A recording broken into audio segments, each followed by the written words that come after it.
You're listening to English Go Podcast. We'll get started right after this. First of all, hello from Japan. I've made it safely to Japan. And secondly, sorry that this podcast is a little late as, I guess I've been busy setting up, busy unpacking, busy settling down and all that kind of stuff. But I'm now settled in. I don't have an apartment yet. I'm staying with my wife's family. But yes, everything is set up and I've brought my recording equipment with me and the computer I use to record this podcast on. So here we are. First podcast from Japan. Pretty weird.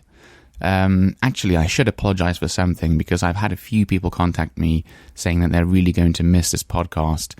And this podcast is not going anywhere. I have no intention to stop this podcast. I won't stop this podcast just because I'm in Japan. So sorry if my last episode was a bit confusing.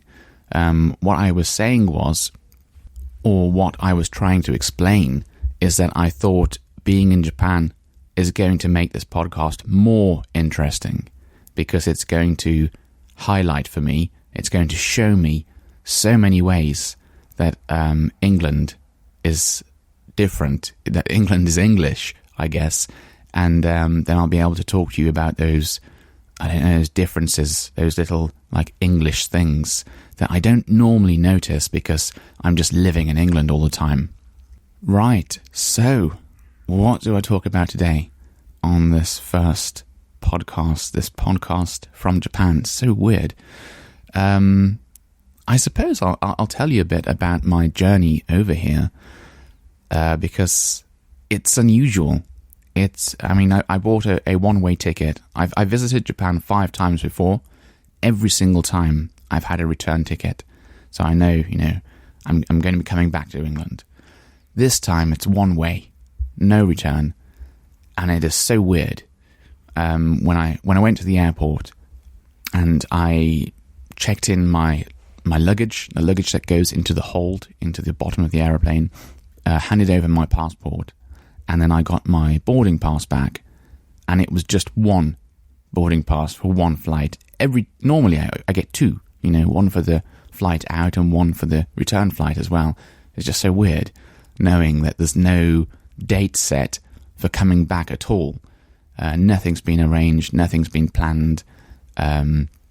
Although I am hoping to go back to England next Christmas. But yeah, I don't have a flight booked or anything like that yet. Anyway, my parents came with me to the airport. They took me there in the car, which was useful because I had quite a few suitcases. I had 2 suitcases and 1 rucksack. And that, I took the biggest suitcase you can possibly take, the maximum size for the hold, and then the biggest one you can take to put in cabin luggage inside the aeroplane in those overhead compartments.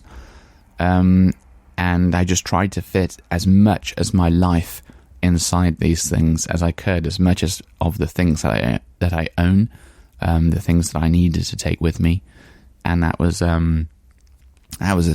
been difficult, deciding what to take, what to leave, and also doing all of the selling of things as well before I go.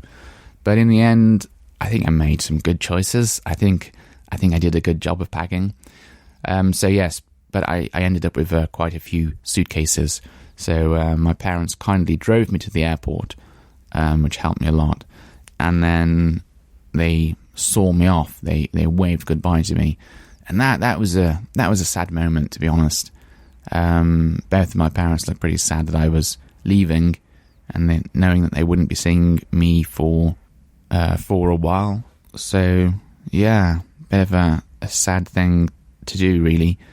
And it was hard. It was quite hard to do, but I had a job to do. I had a plane to catch, so you just have to go for it. You just have to, walk through the security type area and, wave your final goodbye for a while and just go for it. And that's what I did. But I think I think right up until that point, I was the closer it got to the date where I had to leave, the closer it got to the date where my flight was, the more I sort of felt I don't want to do this. I don't want to go ahead with this. I sort of feel like I want to just say, okay, I'm just going to stay here. But I think the day the flight came, and especially when I got to the airport, it's like, let's just get this over with. Let's just do it, carry on with it.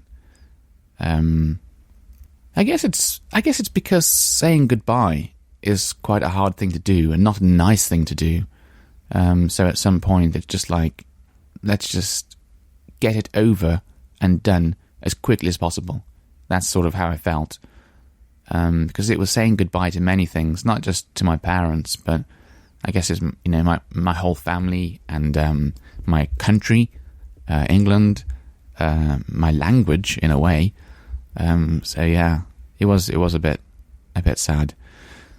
But anyway, I carried on and I got through security after one of my bags was checked. Which one was it?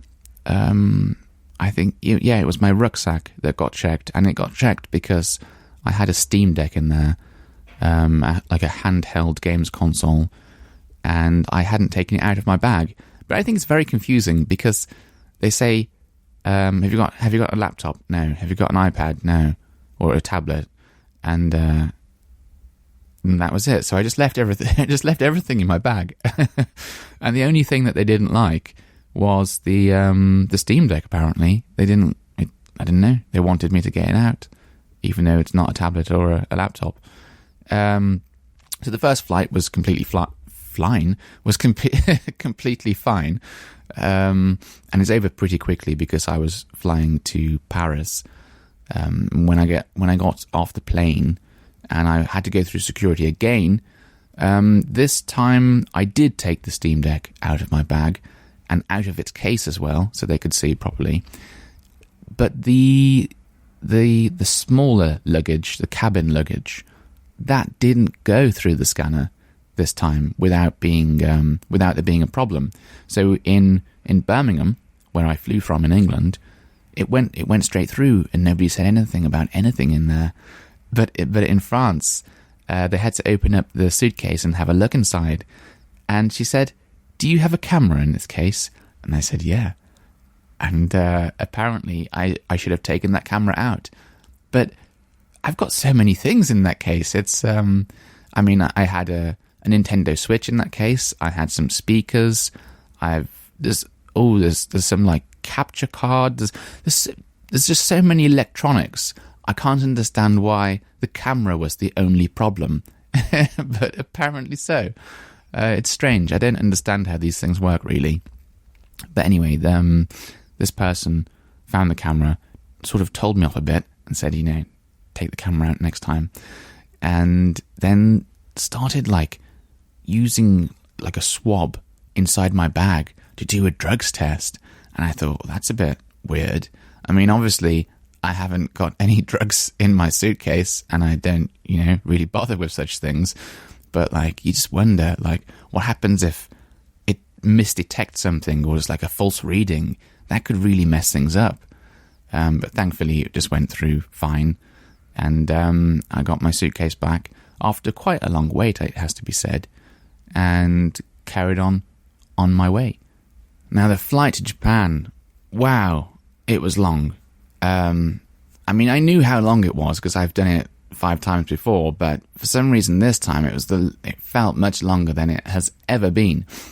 And I think that's because it's the first time I took an evening flight. I was flying in the evening, and normally I take a daytime flight, in a morning flight.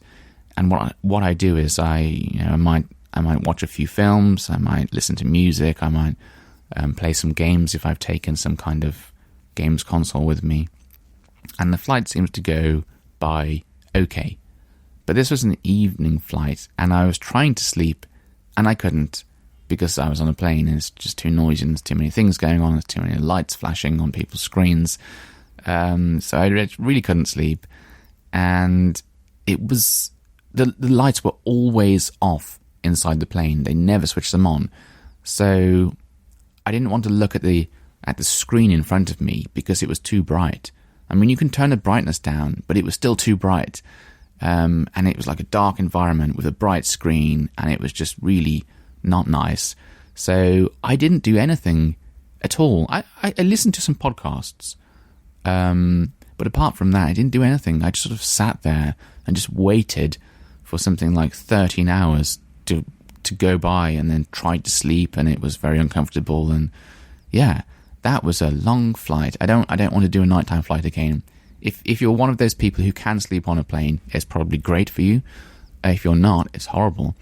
So yeah, I won't make that mistake again. Anyway, when I finally got to Japan, I felt absolutely terrible. I felt like a zombie, and then I discovered that I had a massive queue to wait in. There were 5 rows to this queue, and to get from one side of the room to the other, to go like forwards a row, you had to wait 20 minutes. So in total, it was like 1 hour, 40 minutes of waiting, just to get to the front of this queue. And then when I got there, when I got to the desk, this lady said to me, "Oh, sorry, I think your, this document you've got, I think it's expired." And I said, "But you get a 6-month extension because of all the problems with COVID." And she said, let me speak to my boss. So she had to call her boss over, and he said something to her in Japanese, and I didn't understand all of it, but I thought he said, it's okay, this should be fine. But anyway, he called me with him, and I ended up having to wait a bit more, and I went into this like special room with loads of people in, and computers working at their desks and stuff like that. And I went to another waiting room and sat there, and eventually he gave me this like resident card. Sort of looks like a credit card, with your photo on, and tells you how long you can stay inside the country. And he apologized and said that the lady had made a mistake, and she could have just let me in. But I didn't know why she didn't. But anyway, that was good, because at some point when she said that, when I just, it was a massive, like a 15, 16 hour flight from England, including the waiting times, and then another like 1 hour and 40 minutes of waiting. And I thought she was going to say, "You're going to have to go back to England now." That would have been absolutely terrible. That would have been a right mess. But thankfully she didn't. I got my card, and I went into Japan as a resident of Japan, and here I am now talking to you. Anyway, I hope you have enjoyed this podcast, and I will have many more for you to listen to in the future. I'm not stopping the podcast, so don't worry about that, please. Until next time, bye-bye. Thank you for listening to English Go Podcast. If you'd like to listen ad-free, listen to extra bonus episodes, or read the transcripts of these episodes, then please consider supporting this podcast at patreon.com/EnglishGo. Thank you.